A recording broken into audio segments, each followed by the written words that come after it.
Ainun Maratus Soleha, saya dari KPI O2 semester 4 D 2018-1052. Di sini saya akan menjelaskan tentang hubungan budaya dan agama. Pasti hubungannya yang saya akan jelaskan adalah 5 bab. Yang pertama adalah pengertian hubungan budaya dan agama itu sendiri. Yang kedua, hubungan agama dan budaya. Yang ketiga adalah agama dan perubahan sosial. Yang keempat adalah agama pembentuk. Yang kelima adalah penghambat agama. Menurut Kamus Besar Bahasa Indonesia, budaya adalah akal budi, pikiran, dan istiadat. Sedangkan kebudayaan adalah hasil kegiatan dan penciptaan batin akal budi manusia seperti kepercayaan, kesenian, dan adat istiadat. Kebudayaan atau budaya merupakan hasil cipta, rasa, dan karsa manusia. Ahli-ahli antropologi modern dan ahli-ahli ilmu sosial memahami kebudayaan sebagai seperangkat pengetahuan yang dimiliki bersama oleh suatu masyarakat yang dijadikan sebuah pedoman untuk bertindak dan untuk memahami lingkungan serta menafsirkannya. Kebudayaan juga memiliki ciri-ciri nih. Yang pertama itu adalah kepuasan. Apa sih kepuasan itu? Kepuasan adalah ia memuaskan kebutuhan-kebutuhan biologis dan sosial budaya manusia, bukan hanya yang menyangkut makanan dan pakaian, tetapi juga membantu dalam memelihara hubungan dengan orang-orang lain, baik perorangan maupun kelompok-kelompok masyarakat. Ciri-ciri yang kedua adalah kebudayaan bersifat adaptif. Ia dapat menyesuaikan diri dengan kekuatan-kekuatan yang beraneka ragam yang ada di dalam masyarakat tersebut. Biasanya kekuatan-kekuatan itu terjadi ketika faktor-faktor sosial yang berbeda-beda. Adapun yang ketiga, kebudayaan bersifat integratif. Di samping adanya tarikan dari unsur-unsur yang berbeda dalam kebudayaan ke sudut yang berlainan, namun ada suatu kecenderungan umum menuju konsistensi dan integrasi yang mengikat anggota masyarakat secara menyeluruh. Yang keempat adalah kebudayaan merupakan suatu abstraksi kenyataan dasar manusia, yaitu tingkah laku manusia dan hasil-hasilnya. Di sini saya akan menjelaskan tentang agama. Apa sih agama itu? Secara umum, agama adalah kepercayaan manusia untuk menyembah Tuhannya ilahi untuk kesejahteraan hidup di dunia maupun di akhirat itu sendiri. Kesejahteraan hidup itu dilakukan oleh manusia dan seluruh makhluk hidup. Gertz mengatakan dalam pandangan antropologi bahwa agama pada dasarnya merupakan suatu sistem kultural yang memberikan makna dalam eksistensi manusia. Dia mendefinisikan agama dari perspektif ini dengan mensyaratkan bahwa agama memiliki fungsi universal dalam memberikan makna tersebut.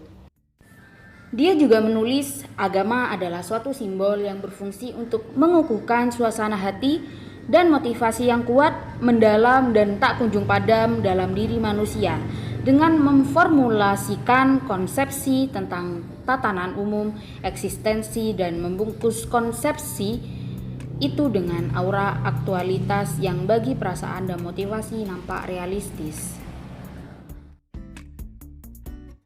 Oke, di sini saya akan menjelaskan hubungan budaya dan agama. Pada dasarnya, hubungan budaya dan agama memiliki dua persamaan. Yang pertama, kebudayaan agama dan budaya memiliki sistem simbol dan sistem agama. Yang kedua, kebudayaan dan agama dapat menyikapi kehidupan sesuai dengan aturan yang sudah berlaku dan dapat menciptakan suatu tatanan kehidupan yang lebih baik. Kita contohkan dalam masyarakat, ketika masyarakat suatu pedesaan memiliki agama yang berbeda-berbeda, tetapi di situ mereka memiliki satu budaya tradisi yang ada pada daerah tersebut.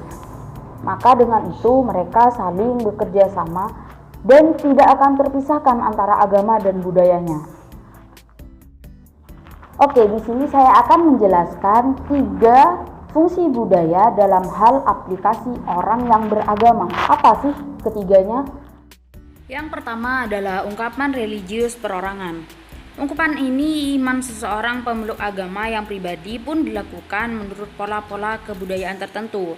Misalnya nih, kalau seseorang berdoa dalam kegiatan itu, dia memperagakan sejumlah ungkapan-ungkapan dengan kata-kata verbal. Seperti berdoa dalam Islam, kita biasanya berzikir itu ya. Ungkapan dengan sikap tubuh, seperti kita menegakkan kepala dan meminta dengan memberikan dua telapak tangan kita, gerak kaki, tangan, ungkapan dengan bahasa musik dan lain sebagainya. Biasanya ini musik kita dengar sebagai sholawat itu ya teman-teman. Itu semua dilakukan menurut pola kebudayaan yang hidup dalam lingkungannya atau diciptakan oleh pendirinya. Pendiri-pendiri zikir-zikir seperti Wali Songo, Nabi Muhammad SAW, mereka membuat sebuah zikir untuk mendekatkan kita dengan cara berdoa yang tertentu. Pelakunya dapat dikenali dengan cepat agama apa yang dipeluknya. Jadi ketika orang berzikir, pasti orang-orang sudah mengetahui bahwa dia adalah orang Islam, seperti itu. Cara berdoa orang Katolik tentunya berbeda dengan orang Islam, begitupun agama-agama yang lain. Yang kedua yang akan saya jelaskan adalah ungkapan religius kolektif. Ekspresi iman yang dilakukan bersama-sama tidak dapat dipisahkan dari konteks kebudayaan suatu bangsa. Misalnya nih, upacara kebaktian seperti perayaan Ekaristi, inisiasi, sakramen, perkawinan, pernikahan di Jawa, Sumatera, dan lainnya. Biasanya pernikahan di Jawa ada gamelan, ada kayak upacara adatnya sana gitu. Disusun menurut pola kebudayaan tertentu. Jadi setiap adat itu berbeda-beda cara melakukan konteks kebudayaannya. Semua itu sudah jelas, tidak hanya berdimensi ilahi tetapi juga sosio budaya. Jadi ada Jawa tetap agama yang ditonjolkan tetapi juga kebudayaannya kental gitu. Karena setiap agama ini memiliki suatu kompleks formulasi kepercayaan atau biasa kita sebut dengan syahadat, seperangkat ajaran moral yang biasa kita sebut dengan syariat, dan konteks peraturan disipliner. Semuanya itu dapat ditelusuri kembali dari kebudayaan asalnya. Bahkan kitab suci yang dipercayai berisi firman Allah ditulis dalam bahasa tertentu dari kebudayaannya tertentu dan hanya dapat dimengerti dengan baik dalam konteks kebudayaan yang bersangkutan. Biasanya kita sebut dengan kitab kuning kalau di Jawa.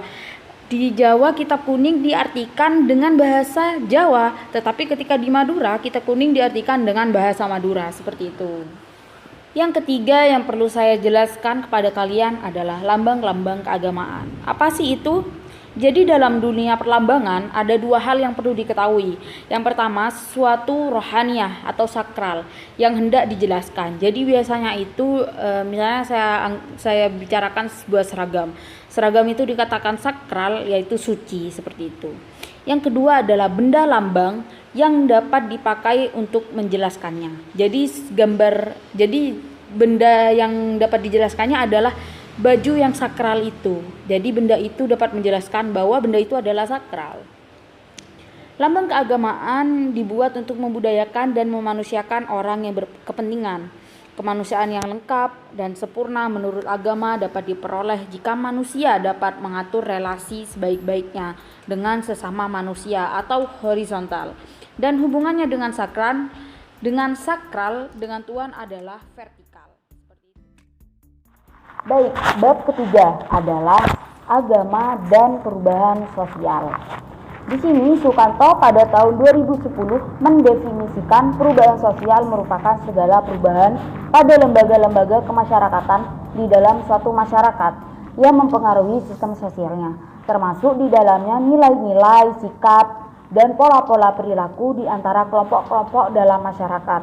Perubahan-perubahan itu dapat terjadi sebab tidak lepas dari adanya faktor-faktor yang mempengaruhinya. Di antaranya bertambah atau berkurangnya penduduk, penemuan-penemuan baru, pertentangan konflik dalam masyarakat, dan terjadinya pemberontakan atau revolusi. Baik, di sini saya akan jelaskan apa sih yang dimaksud dengan agama dan perubahan sosial itu.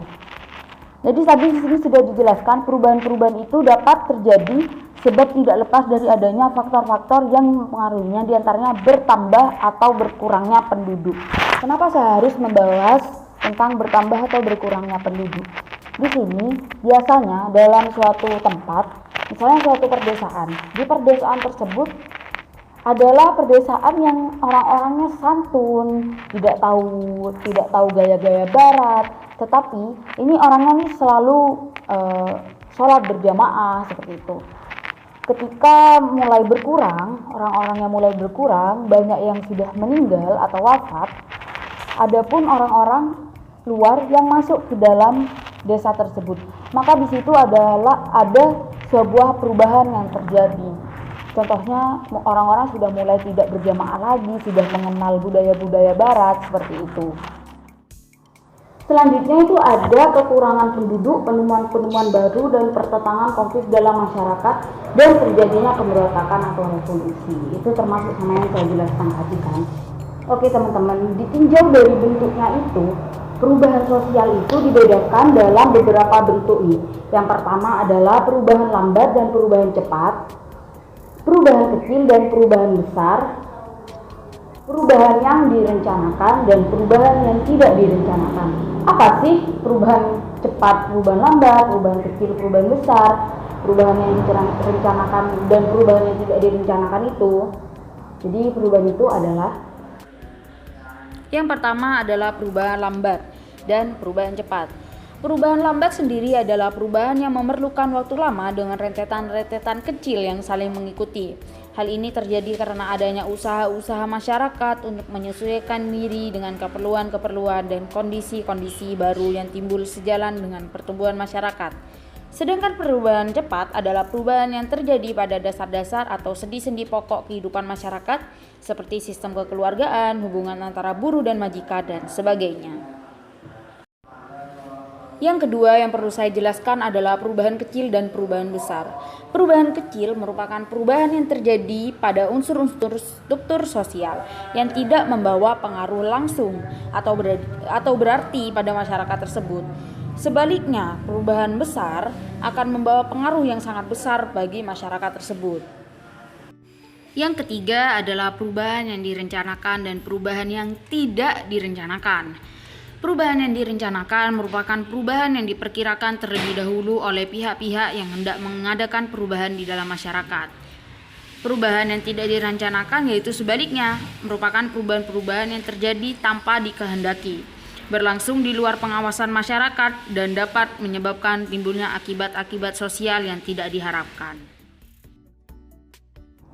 Oke teman-teman, bab yang keempat yang terakhir nih, saya akan menjelaskan tentang agama penduduk.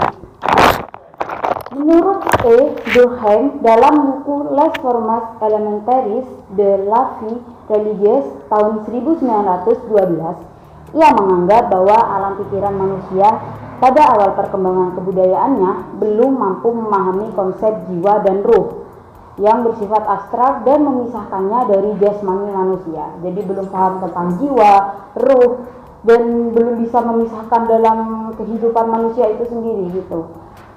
Ia juga berpendirian bahwa manusia pada saat itu juga belum menyadari paham abstrak, seperti perubahan dari jiwa menjadi ruh setelah jiwa terlepas dari tubuhnya, seperti itu.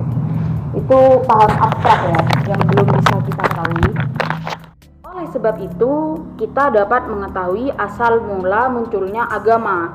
Di antara lain tuh ada 4. Yang pertama adalah manusia mulai menyadari adanya konsep ruh. Yang kedua, manusia mengakui adanya berbagai gejala yang tak dapat dijelaskan dengan akal. Yang ini seperti gini loh teman-teman. Kita memiliki sebuah masalah. Dan pada saat itu juga kita dengan agama Islam ya, kita berdoa kepada Allah dan kita juga berusaha secara tidak langsung Tuhan memberikan sesuatu yang tidak kita percayai itu bisa terjadi seperti itu. Yang ketiga adalah keinginan manusia untuk menghadapi sebagai krisis yang senantiasa dialami manusia dalam daur ulang hidupnya. Biasanya manusia itu penuh dengan masalah dan penuh dengan